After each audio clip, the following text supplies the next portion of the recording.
ବିହାର ଦୁର୍ନୀତି ପାଇଁ ବି କୋଉଠି ନା କୋଉଠି ଆଜି ପର୍ଯ୍ୟନ୍ତ ବଦନାମ ହେଇ ଆସୁଛି। ଲାଲୁ ପ୍ରସାଦ ଯାଦବ ଯେମିତିକି ଚାରା ଘୋଟାଲାରେ ବହୁତ ବଡ ବଡ ଦୁର୍ନୀତି ସାମ୍ନାକୁ ଆସିଥିଲା। ପ୍ଲସ୍ ଆଉ ଗୋଟେ ଦୁର୍ନୀତି ଆପଣଙ୍କର land forge IRCTC hotel scam. ତ ଆଜି ଏଇ ଭିଡିଓରେ ଆମେ ଆଇଆରସିଟିସି ହୋଟେଲ ସ୍କାମ୍ ବିଷୟରେ ପୁରା ଚର୍ଚ୍ଚା କରିବା। ଆଇଆରସିଟିସି କଣ, କେମିତି କଣ ସ୍କାମ୍ ହେଇଥିଲା।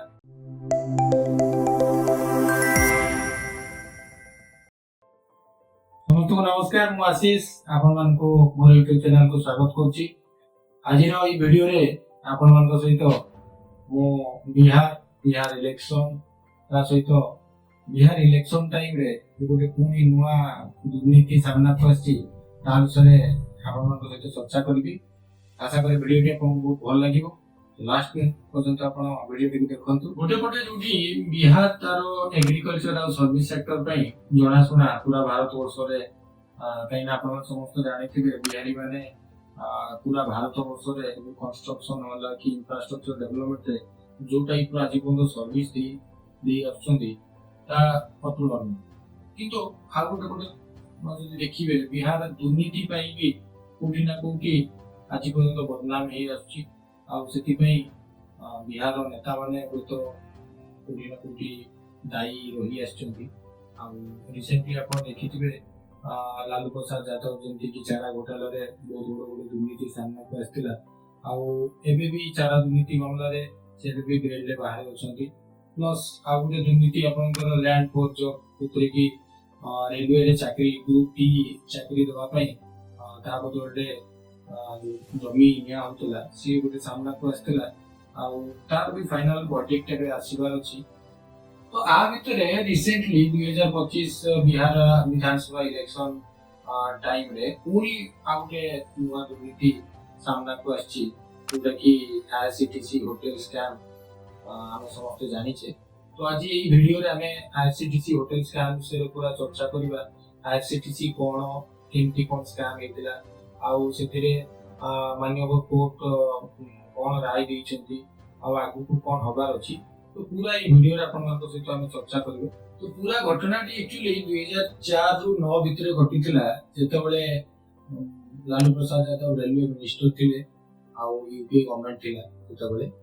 ଆଇଆରସିଟିସି କଣ, ଆଇଆରସିଟିସି ଆକ୍ଚୁଆଲି ଯୋଉଟା କି ଆମର Indian railway catering and tourism corporation, ଇଏ ଗୋଟେ ସଂସ୍ଥା ଯାହାର କାମ ହେଲା ଆପଣଙ୍କର ଟିକେଟିଂ, ତାପରେ ଆପଣଙ୍କର କ୍ୟାଟରିଂ ସର୍ଭିସ ଯୋଉଟା ରହିଲା, ପ୍ଲସ୍ ଟୁରିଜିମ। ଆପଣମାନେ ଯେତେବେଳେ ଟ୍ରେନରେ ବି ଯାଉଥିବେ ଦେଖିଥିବେ ଯୋଉ ପେଣ୍ଟ୍ରି କାର ଗୁଡା ରହୁଛି କି ଟ୍ରେନରେ ଯୋଉ ଖାଇବା ସପ୍ଲାଏ ହଉଛି ଥ୍ରୁ ଆଇଆରସିଟିସି ହେଇଥାଏ। ପ୍ଲସ୍ ଆପଣଙ୍କର ଏନି ଥାର୍ଡ ପାର୍ଟିରେ ଟିକେଟ କାଟନ୍ତୁ, ଅନଲାଇନରେ କାଟନ୍ତୁ କି ଆପଣ ଇଭେନ ଅଫଲାଇନରେ ବି ଯଦି କାଟୁଛନ୍ତି ଟିକେଟ, ତ ସବୁ ଆଇଆରସିଟିସି ଦ୍ୱାରା କଣ୍ଟ୍ରୋଲ ହେଇଥାଏ, ଯିଏକି ଗୋଟେ ଗଭର୍ଣ୍ଣମେଣ୍ଟ ଅଫ ଇଣ୍ଡିଆର ସଂସ୍ଥା। ଆଉ ସେ ରେଲୱେ ଗଭର୍ଣ୍ଣମେଣ୍ଟ ଥ୍ରୋରେ ହିଁ ପରିଚାଳିତ ହେଇଥାଏ। ତ ଯେହେତୁ ଆଇଆରସିଟିସି ର 62% ସେୟାର ଗଭର୍ଣ୍ଣମେଣ୍ଟ ପାଖରେ ଅଛି, ତେଣୁ କୋଉଠି ନା କୋଉଠି ପୁରା କଣ୍ଟ୍ରୋଲ ଗଭର୍ଣ୍ଣମେଣ୍ଟର ହିଁ ଆଇଆରସିଟିସି ଉପରେ ଅଛି।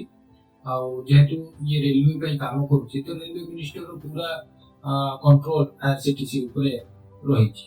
2005 ମସିହାରେ ରେଲୱେ ଗଭର୍ଣ୍ଣମେଣ୍ଟ କଣ କରୁଛି, ଆଇଆରସିଟିସି ର ଦୁଇଟା ହୋଟେଲ, ଗୋଟେ ପୁରୀର ଆଉ ଗୋଟେ ରାଞ୍ଚିର ଦୁଇଟା ହୋଟେଲ, ତାକୁ ଲିଜରେ ଦେବା ପାଇଁ ଗୋଟେ ପ୍ଲାନ କରୁଛି। ଆଉ ସେଇ ଟାଇମରେ ବିହାରର ସଗୁନା ରୋଡ ପାଖରେ ଗୋଟେ 3 ଏକର ଲ୍ୟାଣ୍ଡ ଡିଲ୍ କରୁଛି। ଲ୍ୟାଣ୍ଡ ଡିଲ୍ କାହା ସହିତ ହଉଛି? ସୁଜାତା ହୋଟେଲ୍ସ ପ୍ରାଇଭେଟ ଲିମିଟେଡ ଆଉ ଡିଲାଇଟ ମାର୍କେଟିଂ କମ୍ପାନୀ, ଯିଏ ଯାହାର ମାଲିକ ହଉଛନ୍ତି ଆରଜେଡିର ଜଣେ ନେତା, ଯିଏ ପ୍ରେମଚନ୍ଦ ଗୁପ୍ତା। ତ ଡିଲାଇଟ ମାର୍କେଟିଂ କଣ କରୁଛି, ସୁଜାତା ହୋଟେଲ ପାଖରେ ଯୋଉ 3 ଏକର ଯୋଉଟା ଲ୍ୟାଣ୍ଡ ଅଛି ସଗୁନା ରୋଡରେ ଥିଲା ଯୋଉଟା, ସେଇଟାକୁ ସେ କଣ କରୁଛି, ମାତ୍ର 1,47,00,000 ସେ ଲ୍ୟାଣ୍ଡ ଟାକୁ ଡିଲ୍ କରୁଛି ଆଉ କିଣୁଛି। ବର୍ତ୍ତମାନ ଆପଣ ମାନେ ଭାବୁଥିବେ ଯୋଉ ଲ୍ୟାଣ୍ଡ ଡିଲ୍ ଆଉ ଟେଣ୍ଡର ସହିତ କଣ ଲିଙ୍କ ଅଛି, କିନ୍ତୁ କୋଉଠି ନା କୋଉଠି ଦୁର୍ନୀତି ଏଇଠୁ ହିଁ ଷ୍ଟାର୍ଟ ହେଇଛି। 2006 ମସିହାରେ ନେକ୍ସଟ କଣ କରାହଉଛି, ସୁଜାତା ହୋଟେଲ, ଯୋଉ ଦିଟା ହୋଟେଲ କଥା ଆମେ କହୁଥିଲେ, ରାଞ୍ଚି ଆଉ ପୁରୀର ଦିଟା ହୋଟେଲ, ଯାହାକୁ କି ଆଇଆରସିଟିସି ପ୍ରପୋଜାଲ ଦେଇଥିଲା ଲିଜରେ ଦେବା ପାଇଁ। 2006ରେ ସୁଜାତା ହୋଟେଲ୍ସକୁ ତାକୁ ଲିଜରେ ଦେଇ ଦିଆହଉଛି 15 ବର୍ଷ ପାଇଁ। ଯେବେ କି ସୁଜାତା ହୋଟେଲ୍ସ ପ୍ରଥମ ଯେତେବେଳେ जो लीज दवा ପାଇଁ ଯାହା ଟର୍ମସ୍ ଆଣ୍ଡ କଣ୍ଡିସନ ଥିଲା କୌଣସି ଟର୍ମସ୍ ଆଣ୍ଡ କଣ୍ଡିସନ ଫୁଲଫିଲ କରିପାରୁନଥିଲା। କିନ୍ତୁ ଯେତେବେଳେ ଲ୍ୟାଣ୍ଡ ଡିଲ୍ ସରିଥିଲା ତାପରେ କ'ଣ ହେଲା, ସୁଜାତା ହୋଟେଲ୍ସ ସବୁ ଟର୍ମସ୍ ଆଣ୍ଡ କଣ୍ଡିସନ ଫୁଲଫିଲ କରିକି 2006 ମସିହାରେ ଦିଟା ହୋଟେଲ, ଯୋଉଟା କି ଆଗରୁ ବି ଆମେ କହୁଥିଲେ ରାଞ୍ଚି ଓ ପୁରୀର ଦିଟା ହୋଟେଲ, ଯୋଉଟା କି ଆଇସିଟିସି ଅଣ୍ଡରରେ ଥିଲା, ତାକୁ 15 ବର୍ଷ ପାଇଁ ରେଲୱେ ତରଫରୁ ଲିଜରେ ଦେଇ ଦିଆଯାଇଥିଲା। ତ ନେକ୍ସଟ ସୁଜାତା ହୋଟେଲ୍ସ ଯୋଉ ଲିଜ ପାଇବାର 8 ବର୍ଷ ପରେ ଯେତେବେଳେ 2014 ମସିହାରେ ଯେତେବେଳେ ଏନଡିଏ ଗଭର୍ଣ୍ଣମେଣ୍ଟ ବି ଚେଞ୍ଜ ହେଇଯାଇଥିଲା, ଆଉ ସେଣ୍ଟ୍ରାଲରେ ଏନଡିଏ ଗଭର୍ଣ୍ଣମେଣ୍ଟର ରୁଲ ଷ୍ଟାର୍ଟ ହେଇଯାଇଥିଲା, ପ୍ରଧାନମନ୍ତ୍ରୀ ଶ୍ରୀ ନରେନ୍ଦ୍ର ମୋଦି ପ୍ରାଇମ ମିନିଷ୍ଟର ହେଇଯାଇଥିଲେ। ତ ସେତେବେଳେ କ'ଣ ହେଲା, 2014 ମସିହାରେ ଯୋଉ ଡିଲାଇଟ ମାର୍କେଟିଂ, ଯିଏକି 3 ଏକର ଜମି ଯୋଉ ପାଟନାରେ, ବିହାର ପାଟନାରେ ଯୋଉ ଜମି ଡିଲାଇଟ ମାର୍କେଟିଂ କିଣିଥିଲେ 1.47 crore, ତାକୁ କ'ଣ କରୁଛି, ଲାରା ପ୍ରୋଜେକ୍ଟସ ବୋଲି ଗୋଟେ କମ୍ପାନୀକୁ ମାତ୍ର 64 ଲକ୍ଷ ଟଙ୍କାରେ ବିକି ଦଉଛି।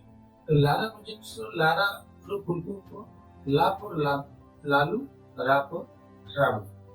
ତ ଏଠୁ କ୍ଲିୟରଲି ଜଣା ପଡୁଛି ଯେ ଲାରା ପ୍ରୋଜେକ୍ଟ ଯୋଉ କମ୍ପାନୀକୁ 64 ଲକ୍ଷରେ ଯୋଉ ଜମି ମିଳିଗଲା, ସେ କମ୍ପାନୀ ଲାଲୁ ପ୍ରସାଦ ଯାଦବ ରାବଡି ଦେବୀ ଆଉ ତାଙ୍କ ପୁଅ ତେଜସ୍ୱୀ ଯାଦବଙ୍କ ନାଁରେ ରେଜିଷ୍ଟର ଅଛି। କିନ୍ତୁ ଆପଣମାନେ ଶୁଣିକି ଆଶ୍ଚର୍ଯ୍ୟ ହେବେ, ଯୋଉ 3 ଏକର ଜମି ଡିଲାଇଟ ମାର୍କେଟିଂ 1.47 crore କିଣିଥିଲା ଆଉ ତାକୁ ଲାରା ପ୍ରୋଜେକ୍ଟକୁ 64 ଲକ୍ଷ ଟଙ୍କା ଦେଇଥିଲା, ତାର ଅରିଜିନାଲ ମାର୍କେଟ ଭ୍ୟାଲ୍ୟୁ ବିହାର ପାଟନାରେ ତାର ଅରିଜିନାଲ ମାର୍କେଟ ଭ୍ୟାଲ୍ୟୁ ମୋର ଓଭର 90 crores ଉପରେ ଥିଲା।